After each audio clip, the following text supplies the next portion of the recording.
Hay una fotografía que muy poca gente ha visto. Fue tomada en un hospital de la Ciudad de México en los primeros días de marzo de 1996. En ella aparece una mujer en una cama de hospital, conectada a tubos, con el cabello ya sin el brillo negro azabache que la hizo famosa durante 5 décadas. Los ojos cerrados, las manos que alguna vez sostuvieron micrófonos ante miles de personas, ahora quietas, sobre las sábanas blancas, como si descansaran de un trabajo que nunca terminó. Esa mujer había llenado el Palacio de Bellas Artes no una sino 2 veces en su vida. Había grabado más de 100 discos. Había hecho llorar a presidentes de la República. Había sido coronada con más títulos honoríficos que cualquier otro artista popular de su generación. La Llorona, la reina de la canción ranchera, la voz de México, la voz que partía el alma. Y estaba muriendo sola, en una habitación de hospital, rodeada de deudas que nadie en su círculo más cercano había anticipado, de secretos que su familia no quería revelar bajo ninguna circunstancia, de un legado que en menos de una década después de su muerte se convertiría en campo de batalla feroz entre herederos, abogados y fantasmas de un pasado que ella había guardado con una disciplina casi sobrehumana durante toda su vida adulta. Esa mujer era Lola Beltrán. Y lo que realmente le pasó, lo que nadie te ha contado en su totalidad, lo que las biografías autorizadas omiten y los homenajes televisivos borran con cuidado, empieza mucho antes de esa fotografía y termina mucho después de su muerte. Termina hoy. Termina ahora mismo.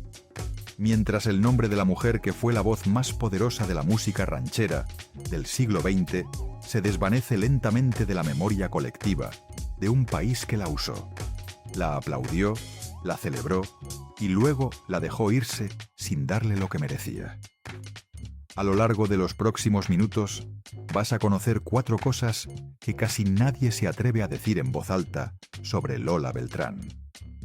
La primera tiene que ver con un hombre que la marcó de por vida, que definió su manera de amar y de no amar, y que ella jamás mencionó en público con su nombre completo en ninguna de las cientos de entrevistas que dio a lo largo de 50 años de carrera.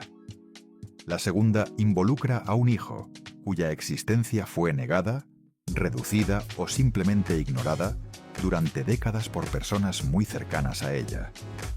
Personas que tenían razones poderosas para mantener ese silencio. La tercera es sobre su cuerpo. Si te gusta este contenido, suscríbete para no perderte ninguna historia oculta. Sobre lo que le hizo la enfermedad en sus últimos años. Sobre los meses finales que vivió en una condición que contrasta de manera brutal y casi cruel con la imagen de poder, majestuosidad y control absoluto que proyectó durante 5 décadas frente a las cámaras y los micrófonos.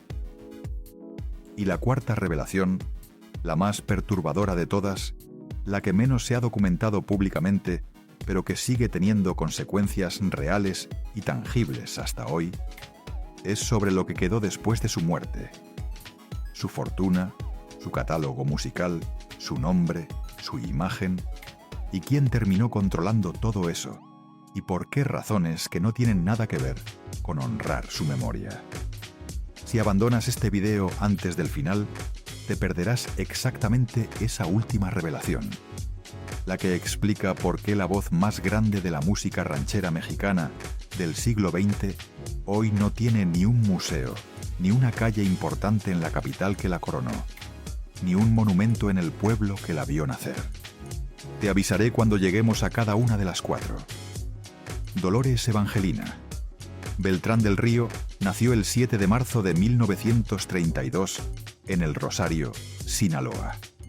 Guarda ese nombre completo. Dolores Evangelina Beltrán del Río. Lo necesitarás para entender algo que viene más adelante en esta historia. El Rosario en aquella época era un pueblo polvoriento enclavado entre la Sierra Madre Occidental y la costa del Pacífico sinaloense.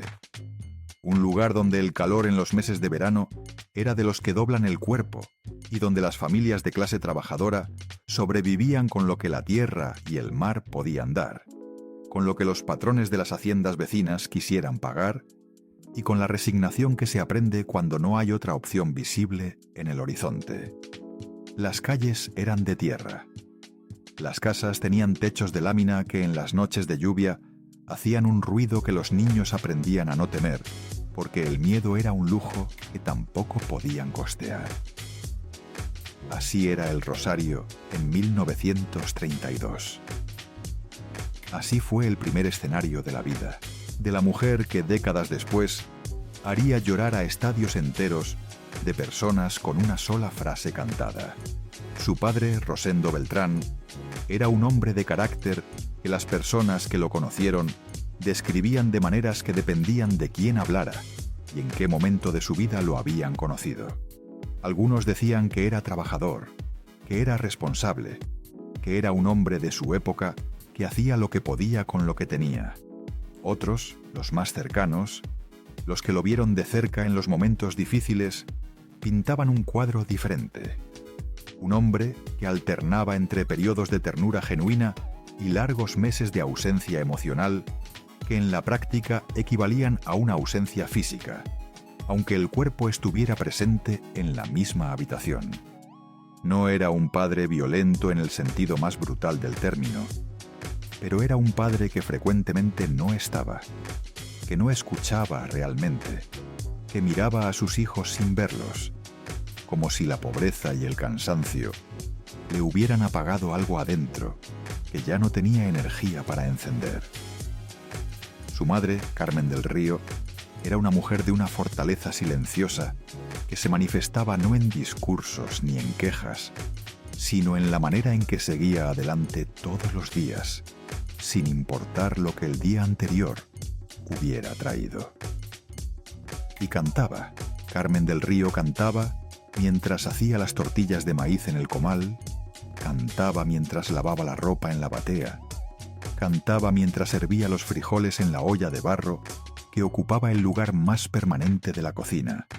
Cantaba corridos, canciones de la tierra, melodías que no tenían autor conocido porque habían pasado de boca en boca durante generaciones hasta que nadie sabía ya de dónde venían, solo que eran suyas, que pertenecían a ese pedazo de mundo.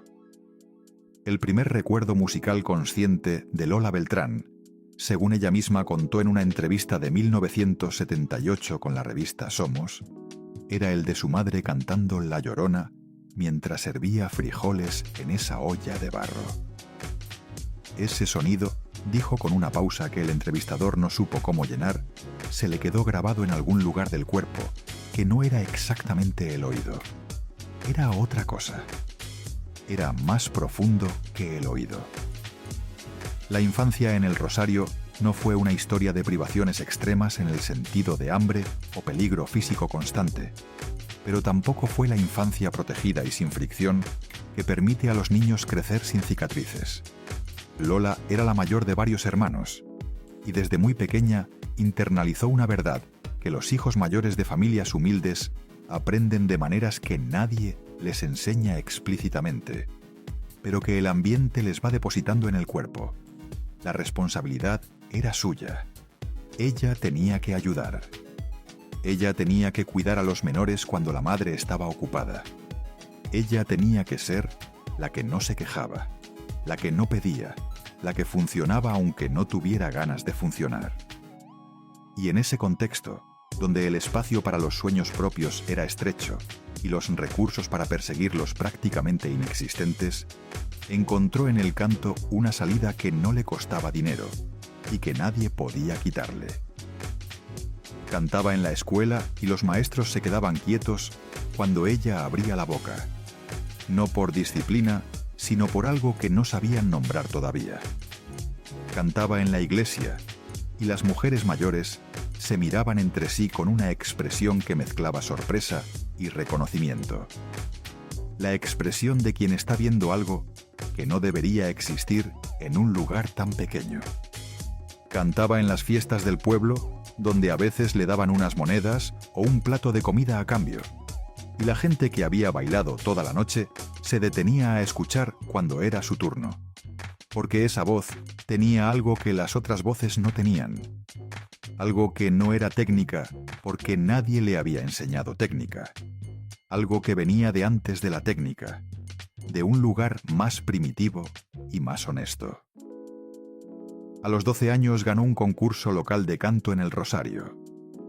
A los 14 ya era conocida en todo el municipio y en algunos pueblos vecinos.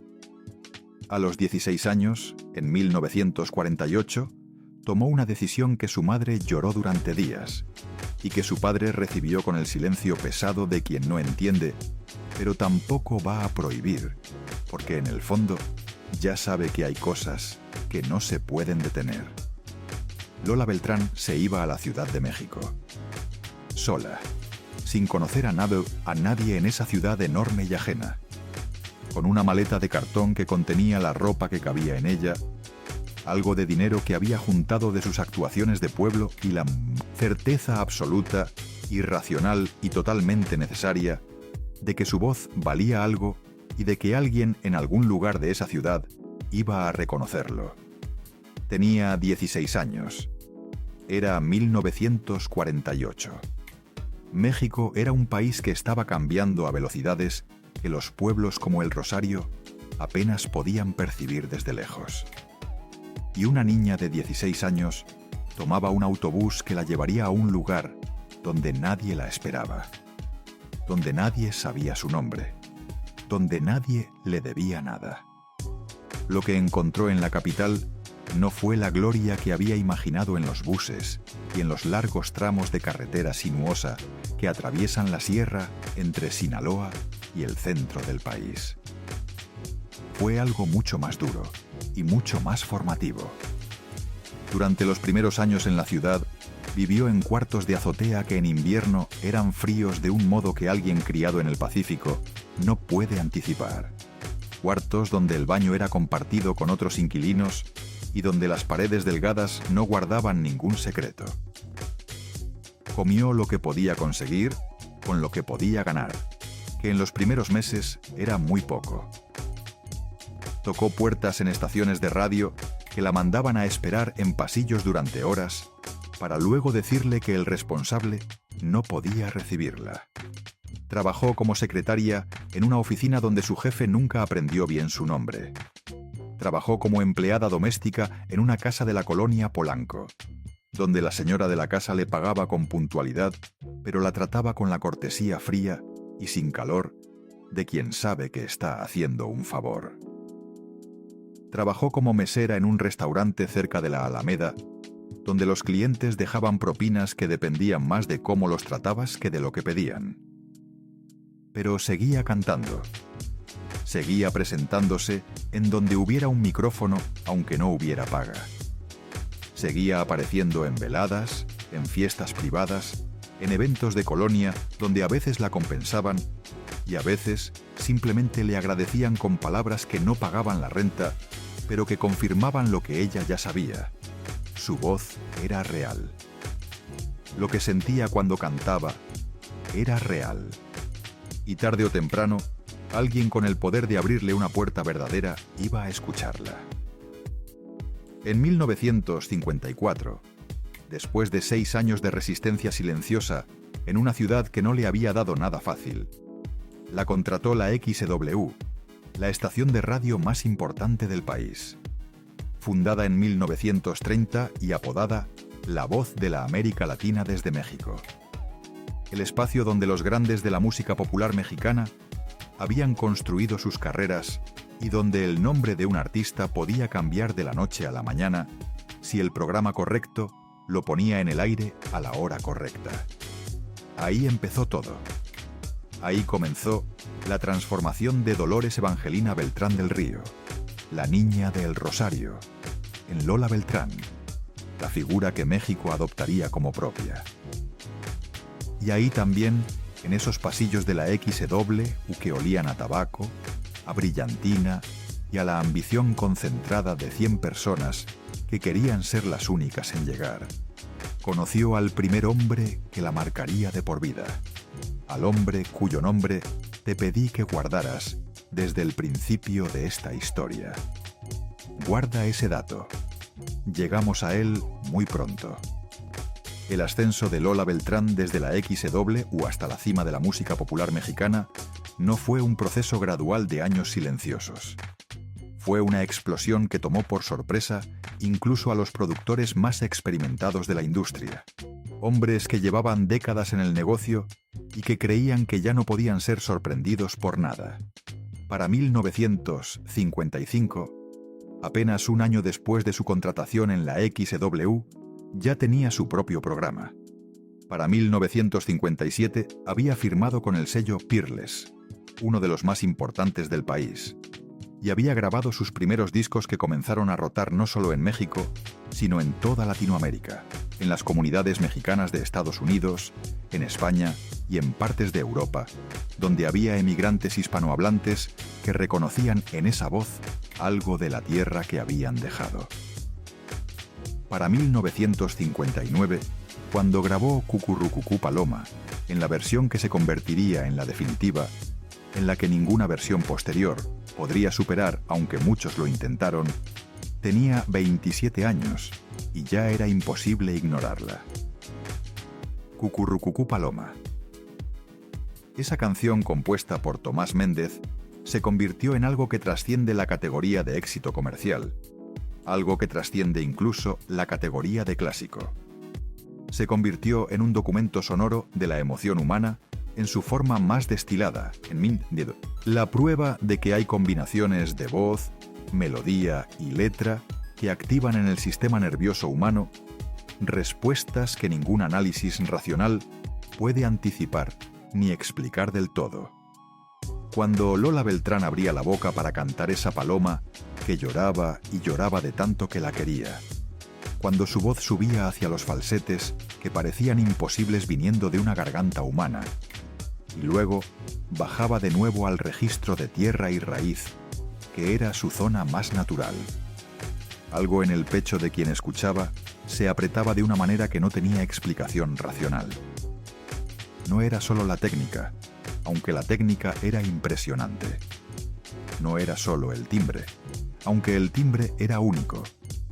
Era algo que venía de adentro de la cantante, de algún dolor real, de alguna pérdida concreta que ella había aprendido a convertir en arte con una eficiencia casi alquímica.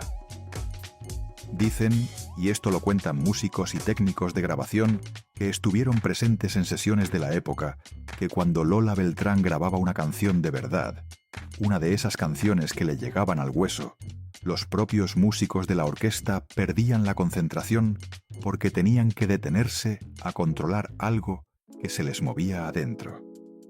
Que en más de una ocasión, en los estudios de grabación, hubo pausas no técnicas, sino humanas. Pausas en las que alguien tenía que salir un momento, tomar aire, recuperarse, antes de poder seguir tocando. En 1961 hizo algo que ninguna artista popular mexicana había hecho antes y que generó un debate en los círculos culturales del país que dice mucho sobre cómo México valoraba y jerarquizaba sus expresiones artísticas. Se presentó en el Palacio de Bellas Artes, el recinto más importante y más prestigioso de la cultura mexicana, el templo neoclásico de mármol de Carrara, construido durante décadas y terminado en 1934, el espacio donde se presentaban la ópera, el ballet, la sinfonía, todo lo que la élite cultural del país consideraba arte de primer nivel, abrió sus puertas para una cantante de rancheras. Los críticos de cultura refinada pusieron el grito en el cielo. Los editorialistas de los periódicos especializados escribieron columnas que preguntaban si no era una falta de respeto a la institución, si no era una confusión de categorías, si la música popular, aunque fuera de calidad, pertenecía a ese espacio o debía quedarse en los foros y teatros que eran su hábitat natural. Y el público mexicano, Ese público que los críticos suelen olvidar que es el único juez que importa cuando se trata de medir el valor real de un artista. Respondió de la única manera que no admite réplica. Llenó cada butaca del palacio. Estuvo de pie durante 2 horas, aplaudiendo, llorando y gritando, y al final de la función aplaudió durante 20 minutos sin detenerse, hasta que la artista salió a saludar 3 veces más, porque la gente simplemente no se iba. Lola Beltrán regresaría al Palacio de Bellas Artes en 1975. Volvería a llenarlo, completamente. Las 2 únicas ocasiones en que una artista de música popular llenó ese recinto en la historia del siglo XX. 2 veces. Una sola artista. Un hecho que debería estar en todos los libros de texto de historia cultural de México y que, sin embargo, la mayoría de los mexicanos menores de 40 años desconoce completamente. Pero detrás de esa imagen de triunfo histórico, detrás de las portadas, los premios, los titulares, las fotografías de trajes de charro bordados con hilos de oro y plata que costaban fortunas y que ella portaba con la naturalidad con que otras personas usan ropa de casa, había algo que no encajaba del todo. Algo que las personas que la conocían de cerca notaban, pero que en su mayoría no se atrevían a mencionar en público, porque hablar mal de Lola Beltrán en el México de los años 60 y 70 era algo que podía costarte caro, en términos de reputación y de acceso a los espacios donde se tomaban decisiones en la industria. En todas las fotografías de la época del gran éxito, en las que aparece sonriendo para las cámaras, en las que saluda a los presidentes, en las que recibe premios y condecoraciones, hay algo en sus ojos que no es de felicidad plena. Es una expresión difícil de nombrar con precisión porque no es tristeza exactamente. No es miedo, no es angustia. Es vigilia. Es la expresión de alguien que está siempre atenta, siempre midiendo el ambiente, siempre guardando algo adentro que no puede salir, aunque quisiera. Siempre actuando el papel de la persona que lo tiene todo, mientras por dentro lleva un inventario privado de todo lo que falta, todo lo que duele, todo lo que nunca será lo que prometió ser. Sus compañeros de generación en la XW, los que la conocieron en los pasillos y en los camerinos durante décadas, contaban que entre grabaciones y presentaciones, cuando nadie la estaba mirando con la intención de mirarla, Lola podía quedarse varios minutos seguidos mirando un punto fijo en la pared o en la ventana sin decir nada, con una expresión que no era de descanso sino de pensamiento profundo, de revisión interna, de alguien que está ajustando cuentas con su propio pasado en tiempo real. Que cuando alguien le preguntaba qué le pasaba, sacudía la cabeza con un gesto pequeño y volvía a sonreír, con una eficiencia que también era un tipo de talento. La capacidad de activar la sonrisa pública en fracciones de segundo como si hubiera un interruptor. ¿Qué era lo que cargaba? ¿Qué era lo que no podía decir, aunque quisiera? ¿Por qué una mujer que por fuera lo tenía todo, que había salido de la nada y había llegado a la cima de su industria con su propio esfuerzo, actuaba como alguien que está esperando permanentemente que algo o alguien venga a quitárselo todo?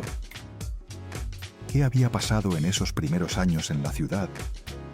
En esos 6 años de cuartos de azotea y puertas cerradas, que marcó su manera de estar en el mundo de una manera que el éxito nunca pudo borrar del todo? ¿Y quién era el hombre de los pasillos de la XW? Ese nombre que te pedí que guardaras. Guarda esas preguntas, todas ellas, porque cada una tiene respuesta y las respuestas se van a ensamblar solas en los próximos minutos. Aquí viene la primera de las 4 cosas que casi nadie se atreve a contar sobre Lola Beltrán. Su nombre era Ernesto Riestra.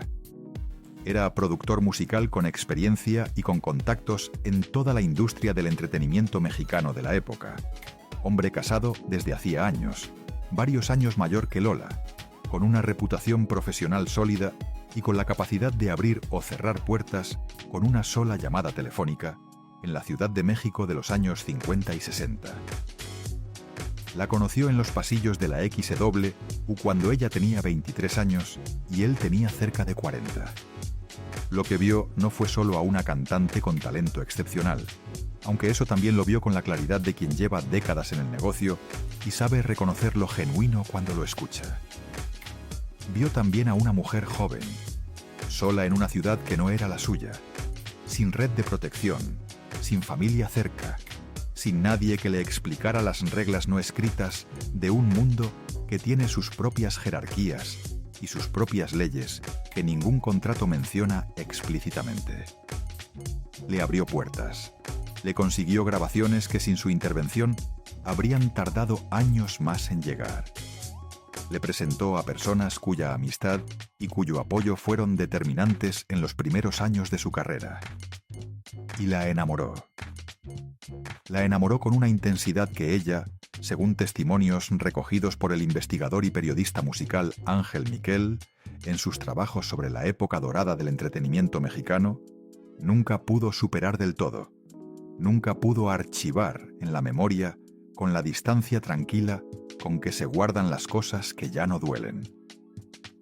La relación duró varios años, y nunca fue pública porque él era un hombre con familia constituida, con nombre que proteger en una industria donde la hipocresía moral era moneda corriente, pero donde las apariencias debían mantenerse con rigor, con una esposa que no iba a permitir ningún escándalo que pusiera en riesgo el orden doméstico que ella había construido.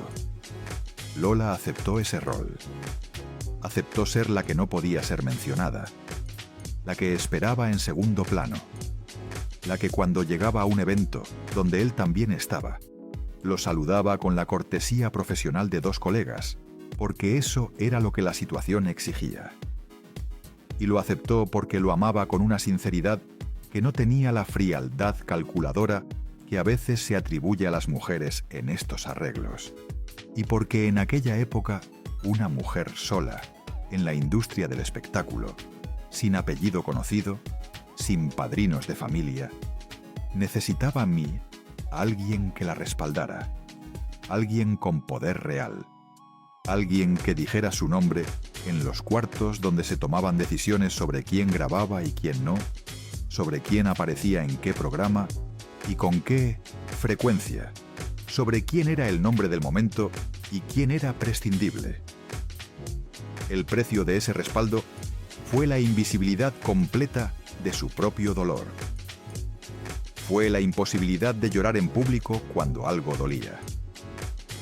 Fue la necesidad de construir y mantener con una precisión de ingeniería una imagen de mujer fuerte, independiente, segura, que no necesitaba de nadie, que había llegado sola y que sola seguía cuando por dentro la historia era más complicada, más humana, más vulnerable. Cuando la relación con Ristra terminó, y terminó de la manera en que terminan estas cosas, de manera abrupta, sin una conversación real, sin el cierre que merecía cualquier relación humana honesta, sin la dignidad mínima de que le explicaran por qué y cómo, Lola Beltrán hizo lo que sabía hacer cuando el dolor era demasiado grande para cargarlo en el cuerpo sin que se derramara. Lo canalizó a la garganta, lo convirtió en música. Y quizás por eso Cucurrucucú Paloma sonó como sonó cuando la grabó en 1959. Porque no era actuación, era un luto real. Era el sonido de alguien que estaba llorando de verdad, pero en el único idioma en que le estaba permitido hacerlo en público. Quizás tú también has amado a alguien que no podía amarte de frente. Quizás conoces lo que es querer a una persona que te da lo suficiente para no irte, pero nunca lo suficiente para quedarte con la dignidad que mereces. Quizás sabes lo que es guardar un secreto no para protegerte a ti mismo, sino para proteger a alguien que objetivamente no merece ese nivel de tu lealtad. Quizás sabes lo que es construir una imagen pública de fortaleza, mientras por dentro revisas los mismos recuerdos una y otra vez sin encontrar el lugar donde ponerlos para que ya no duelan. Si lo sabes, entonces entiendes algo de Lola Beltrán, que ningún documental oficial, ningún homenaje televisivo de 20 minutos, ninguna crónica de sus grandes éxitos va a explicarte jamás. Entiendes que la voz que te rompió el corazón con Cucurrucucú Paloma venía de un corazón que también estaba roto. Y que eso no la hace menos grande, la hace más real. Después de Riestra, vinieron otros hombres y otros intentos de construir algo estable en el área de la vida que más resistencia le opuso siempre. El matrimonio con Ernesto Zedillo Castillo, hombre del ambiente artístico sin relación con el político sinónimo, fue una unión formal que ella misma describía con una economía de palabras que en una mujer tan expresiva artísticamente resultaba elocuente por lo que no decía. Fue breve, fue complicado, fue otra cosa que no funcionó de la manera en que se supone que deben funcionar esas cosas. Luego vino la relación más larga y más mencionada de su vida adulta, la que tuvo con el actor y cantante Alfredo Leal, con quien compartió años de su vida en una unión que tampoco estuvo exenta de las tensiones que se generan inevitablemente cuando dos personalidades enormes, dos personas acostumbradas a ser el centro de gravedad de todos los espacios que habitan, deciden compartir el mismo espacio doméstico.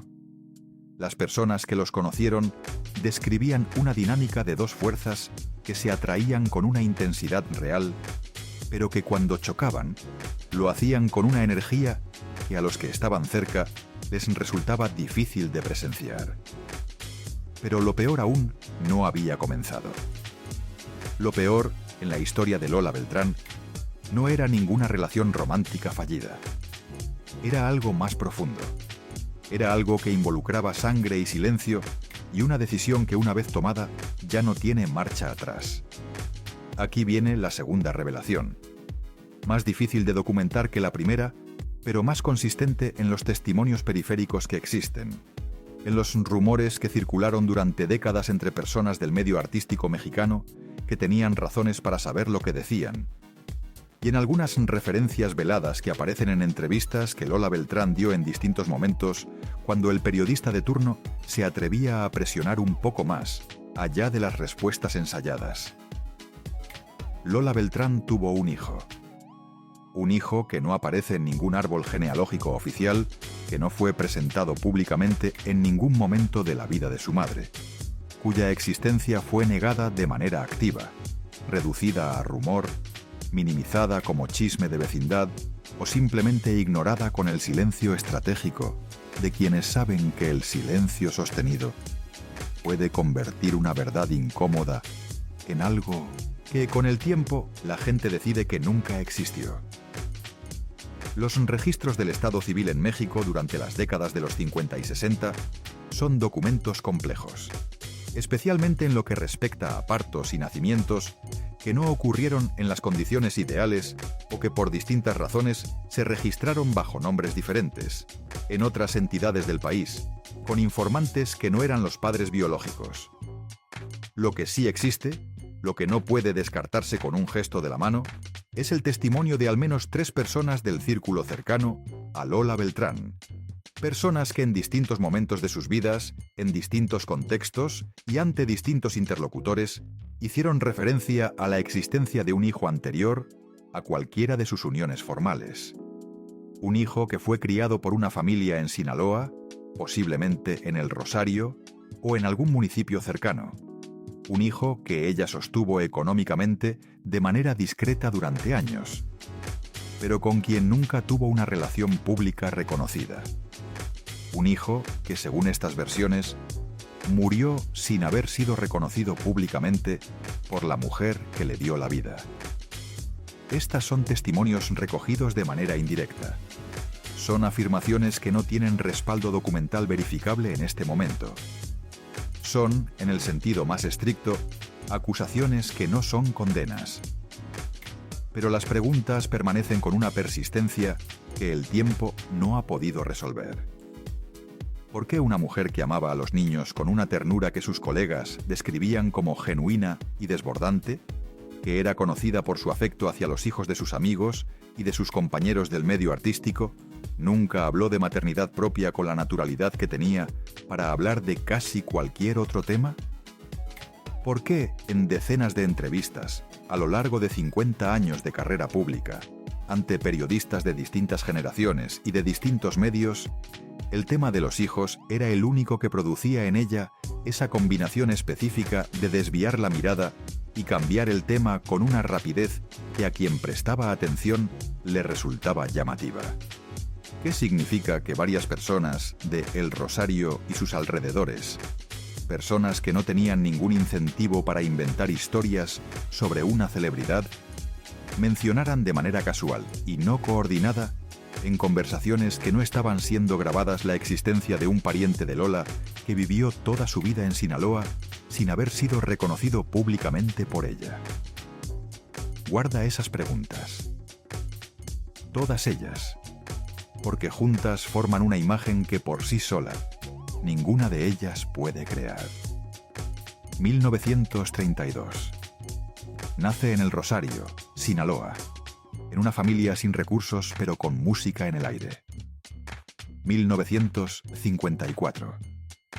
Llega a la XEW y comienza el ascenso que nadie en su pueblo había imaginado posible. 1996. Muere en un hospital de la Ciudad de México, rodeada de secretos que se llevó intactos. 42 años de gloria pública, construidos sobre una vida privada que nunca fue completamente lo que parecía desde afuera. Pero eso no fue lo más oscuro. Porque hay algo más en la historia de Lola Beltrán que la gente que creció escuchándola en la radio no conoce. Algo que sus admiradores más devotos prefieren no investigar, porque destruiría una parte de la imagen que aman y que necesitan que sea de una sola pieza. Lola Beltrán no fue solo víctima de la industria musical mexicana, aunque también lo fue en momentos específicos de su carrera. También fue parte de una maquinaria que en ciertos periodos de la segunda mitad del siglo XX funcionó de maneras que hoy llamaríamos asimétricas, abusivas en términos de poder, estructuralmente injustas con las personas que tenían menos poder en la jerarquía y que dependían de los favores de los que tenían más. En los años 70, cuando su poder en la industria era absoluto, cuando su nombre era suficiente para llenar cualquier foro del país, y cuando las disqueras y los productores la buscaban a ella y no al revés, hubo personas más jóvenes que querían entrar al medio artístico y que interactuaron con esa estructura de poder de maneras que nunca se documentaron públicamente, que nunca llegaron a denuncias formales ni a procesos judiciales, pero que circulan entre músicos y productores de esa generación como historias que todo el mundo en el medio conoce y que nadie pone por escrito. Lola Beltrán no era la única figura de poder en ese sistema, ni era la más señalada. Era parte de un ecosistema donde el acceso y el favor y la oportunidad se gestionaban a través de lealtades que podían tener costos muy distintos dependiendo de quién los pedía y a quién se los pedía. Nadie que haya tenido el nivel de poder que ella tuvo en esa industria en esa época estuvo completamente al margen de ese sistema. Estas son acusaciones en el sentido más amplio y más suave del término. Contextualizaciones de una época y de un ambiente que funcionaba con reglas que hoy serían inaceptables. No son condenas, pero las preguntas permanecen y no desaparecen solo porque resulte incómodo hacerlas. En 1978, Lola Beltrán grabó el que muchos historiadores de la música popular mexicana consideran su trabajo más maduro. Un disco que mostraba una voz que había perdido algo de la crudeza y del brillo casi agresivo de sus primeras grabaciones, para ganar en cambio una textura más oscura, más profunda, más cargada de tiempo. El tipo de profundidad que ninguna técnica puede enseñar porque viene de haber vivido lo suficiente para que la vida te cambie el instrumento desde adentro. Ese mismo año, en una entrevista larga con el periodista Jacobo Zabludovsky, que fue transmitida en televisión y que circuló durante años entre admiradores que la grabaron en casetes y luego en videocasetes, y que hoy existe en fragmentos en archivos digitales, dijo algo que en su momento pocos recordaron. Como significativo, pero que cobra un peso completamente diferente cuando se escucha con todo lo que ahora sabemos. Dijo, con la calma de alguien que ha ensayado la frase, pero que también la siente: la vida te da y te quita. A veces lo que más quieres es lo que menos puedes tener. Y uno aprende a cantar con eso. Zabludovsky le preguntó a qué se refería exactamente, qué era lo que más había querido y menos había podido tener. Ella sonrió de esa manera específica que era a la vez completamente genuina y completamente impenetrable. Cambió el tema. Habló de su próxima gira, de las ciudades que iba a visitar, de los músicos que la acompañarían, pero la frase quedó grabada. Y esa es la frase de Lola Beltrán que funciona como ancla de toda su historia. La frase que al inicio de su carrera, cuando la conocía solo como una cantante exitosa, sonaba como sabiduría popular, como un refrán bonito. La frase que en el medio de su historia, cuando ya conoces al hombre que la amó sin poder hacerlo de frente y al hijo que no pudo reconocer, suena como una confesión velada. Y la frase que al final de todo, cuando conozcas lo que aún falta, va a sonar como algo completamente diferente, como el diagnóstico más honesto que alguien puede hacer de su propia vida. Pero lo peor aún no había comenzado, porque en la historia de Lola Beltrán, la parte que nadie quiere contar no es la de los secretos del pasado, es la de lo que le hizo el tiempo al cuerpo que había producido esa voz. En algún momento de la segunda mitad de los años 80, con más de 50 años de vida y más de 30 de carrera encima, Lola Beltrán empezó a experimentar algo que en un principio atribuyó al cansancio acumulado de décadas de trabajo sin descanso real. Las giras son físicamente demandantes. Los estudios de grabación son ambientes de tensión sostenida. El cuerpo humano tiene límites que la ambición artística no siempre respeta. Pero esto no era cansancio. Era algo con una naturaleza diferente, algo más persistente, algo que no se resolvía con días de descanso ni con semanas de vacaciones. Era algo que avanzaba despacio, pero sin detenerse, como el agua que corre debajo de la tierra, que no ves pero que va cambiando la forma de lo que está encima. Aquí viene la tercera revelación. Y es la que hace que todo lo anterior, todo el glamour y toda la gloria, y todas las fotografías en trajes bordados con hilo de oro bajo los reflectores de Bellas Artes, se vea diferente. No más pequeño, diferente, más humano, más verdadero en un sentido que el glamour no puede capturar. Lola Beltrán padeció durante sus últimos años una condición neurológica que sus médicos diagnosticaron más tarde de lo que hubiera sido ideal, y que avanzó con una crueldad que contrastaba de manera brutal con la imagen de poder físico e indestructibilidad que ella había proyectado durante 5 décadas.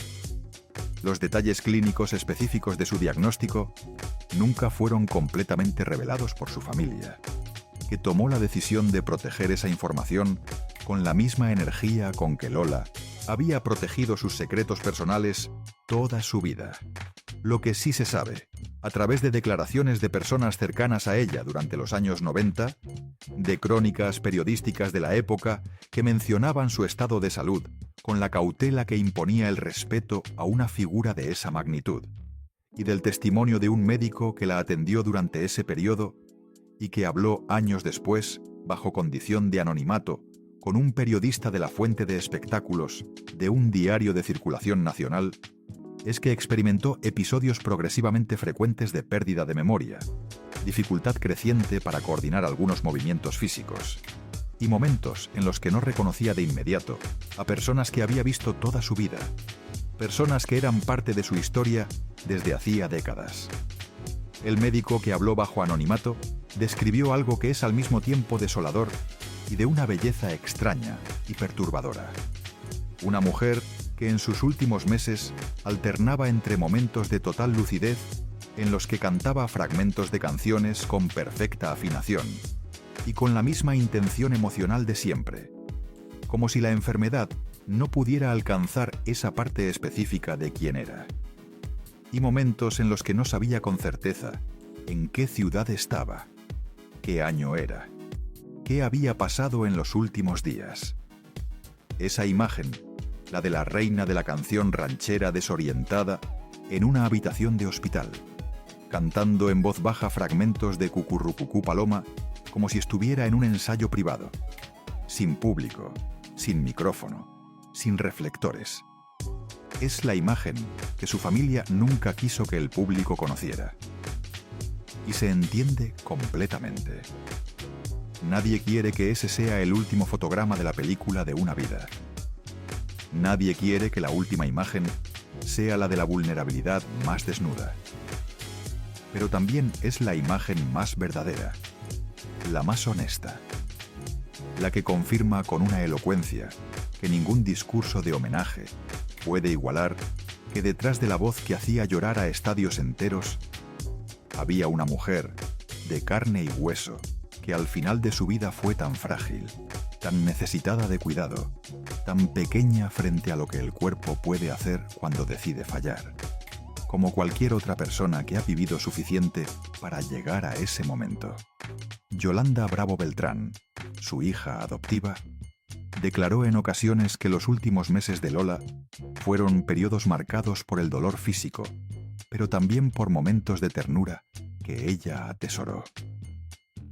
Que a veces su madre la miraba y decía cosas que no tenían una coherencia cronológica inmediata, que mezclaba momentos de distintas décadas de su vida como si el tiempo se hubiera vuelto no lineal, como si pasado y presente coexistieran en el mismo espacio sin las fronteras que normalmente los separan. Que hablaba de personas que ya habían muerto como si estuvieran a punto de llegar. Que nombraba lugares del Rosario como si los estuviera viendo por la ventana. Y que en esos momentos, sin falta, invariablemente, terminaba cantando. Un fragmento, una estrofa, a veces solo unas palabras de una melodía, como si la música fuera el único mapa que su mente todavía podía leer con total claridad cuando todos los otros mapas habían dejado de ser confiables. Hay algo en eso que activa en quien lo escucha algo que va mucho más allá del interés en la vida de una artista famosa. Todos hemos estado cerca de esa habitación o dentro de ella, o sabemos que vamos a estarlo. Todos hemos visto cómo la enfermedad, cuando llega con la intención de quedarse, no respeta carreras, ni legados, ni premios, ni títulos honoríficos. Todos hemos estado de pie frente a alguien que conocimos fuerte, y hemos tenido que reaprender quién es esa persona en esta nueva versión más pequeña y más verdadera de sí misma.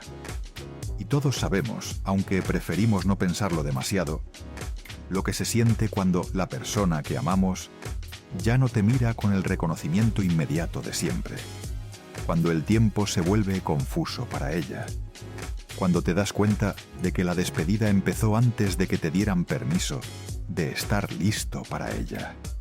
Lola Beltrán murió el 24 de marzo de 1996.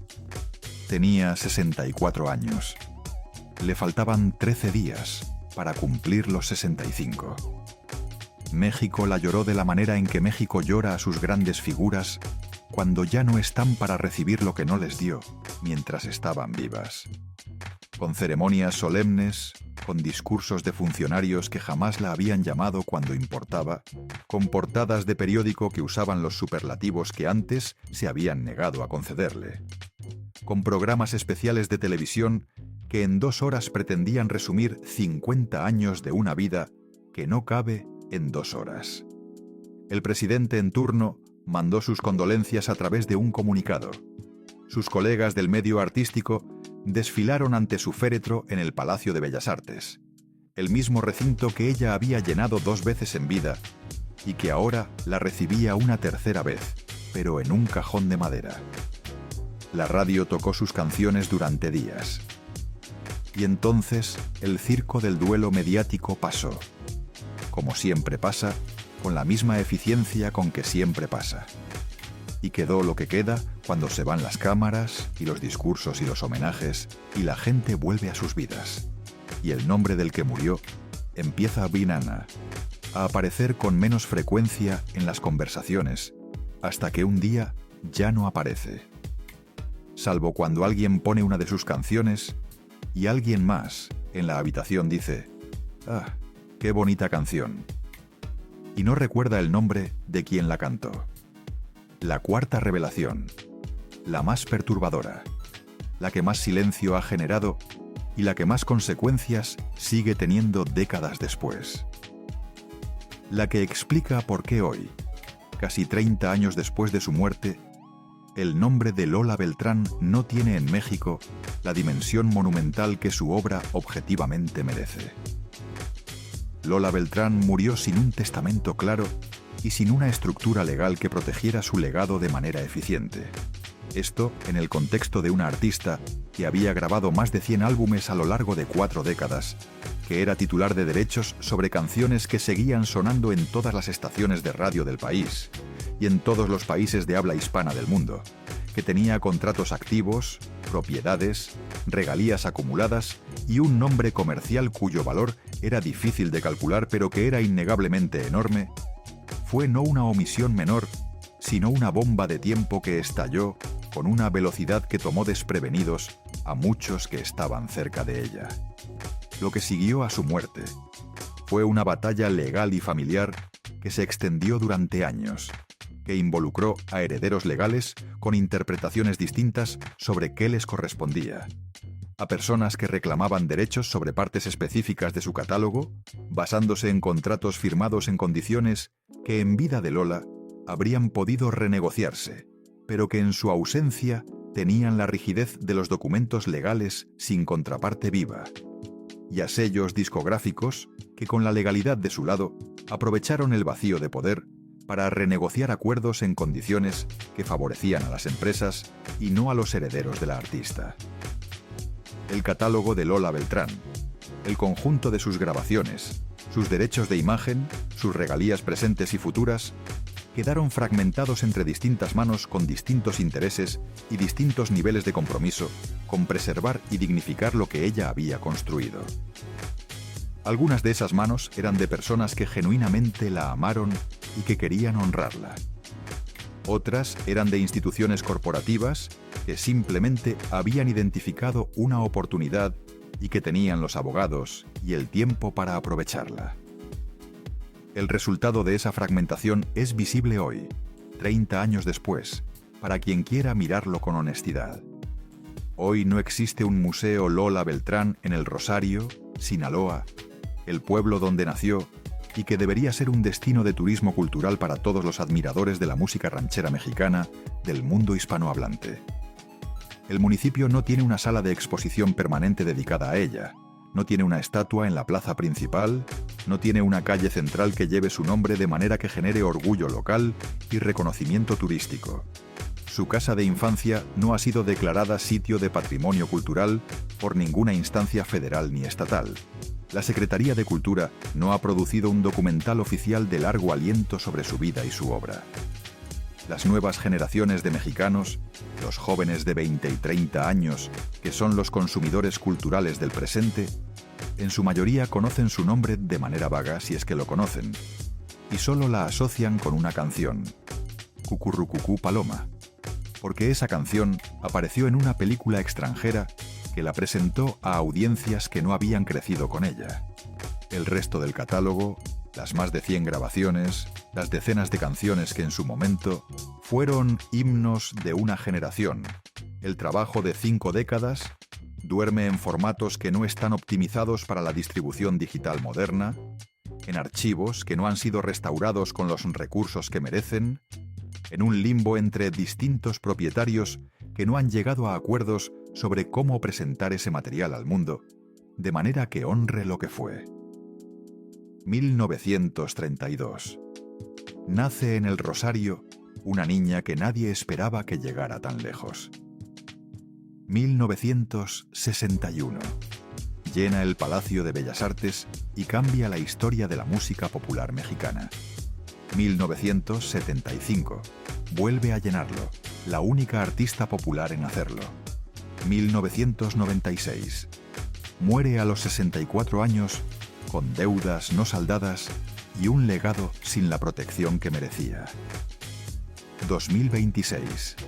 Su nombre se desvanece de la memoria colectiva de un país que la usó, la aplaudió y luego la dejó irse sin garantizar que las generaciones que vienen sepan quién fue. 94 años desde su nacimiento, 30 desde su muerte. Y la distancia entre la grandeza de su obra y el tamaño de su presencia en la cultura mexicana contemporánea es una brecha que dice algo sobre México y sobre cómo este país decide qué merece ser recordado y qué puede dejarse resbalar hacia el olvido sin que nadie rinda cuentas por esa pérdida. Regresa ahora a la fotografía del principio. La mujer en la cama de hospital con los ojos cerrados y las manos quietas sobre las sábanas blancas. Ahora que sabes lo que sabes, esa imagen ya no es la misma. Ya no es solo una imagen de enfermedad y de muerte. Es el resultado visible de todo lo que vino antes. Es la suma de una niña del Rosario que se fue sola a una ciudad que no la esperaba. De un amor que nunca pudo ser de frente. De un hijo que nunca pudo ser reconocido. De un sistema de poder en el que tuvo que participar para sobrevivir y en el que participó de maneras que no siempre le enorgullecerían.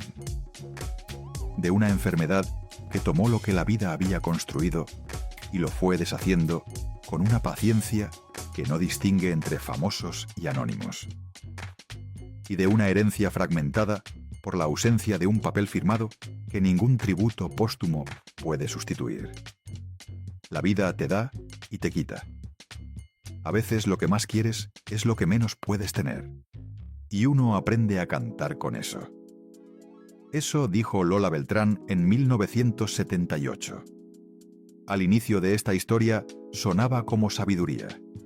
En el medio sonaba como confesión. Ahora, con todo lo que sabes, suena como el diagnóstico más honesto y más devastador que una persona puede hacer de su propia vida. Suena como alguien que supo desde muy temprano cómo iba a terminar la historia y que de alguna manera encontró en esa certeza no desesperación, sino combustible.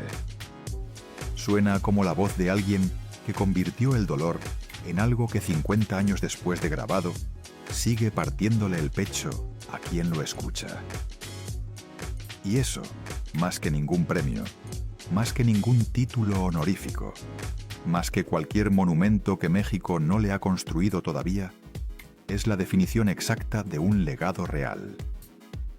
¿Qué le debemos a Lola Beltrán? ¿Le debemos el museo que no tiene? ¿La calle que no lleva su nombre? ¿La restauración digital de un catálogo que se deteriora mientras los herederos discuten? ¿O le debemos algo más difícil y más incómodo que eso, que es la verdad completa de quién fue, con sus sombras y sus silencios y sus decisiones que no fueron siempre las mejores, sin reducirla ni a la diosa inmaculada que el folclore quiso hacer de ella, ni al escándalo que cierto periodismo preferiría? ¿Cuántas Lola Beltrán más hay en la historia de la música latinoamericana? ¿Cuántas mujeres que dieron todo lo que tenían a una industria que les pagó con aplausos mientras vivieron y con olvido calculado cuando murieron? Déjame tu respuesta en los comentarios. Cuéntame qué canción de Lola Beltrán te marcó. ¿En qué momento de tu vida la escuchaste de una manera que cambió algo adentro de ti? Cuéntame qué parte de su historia te sorprendió más hoy. Y si quieres seguir conociendo las historias que nadie se atreve a contar completas, la próxima semana vas a conocer a alguien cuyo nombre está en boca de todos, pero cuya historia real casi nadie conoce.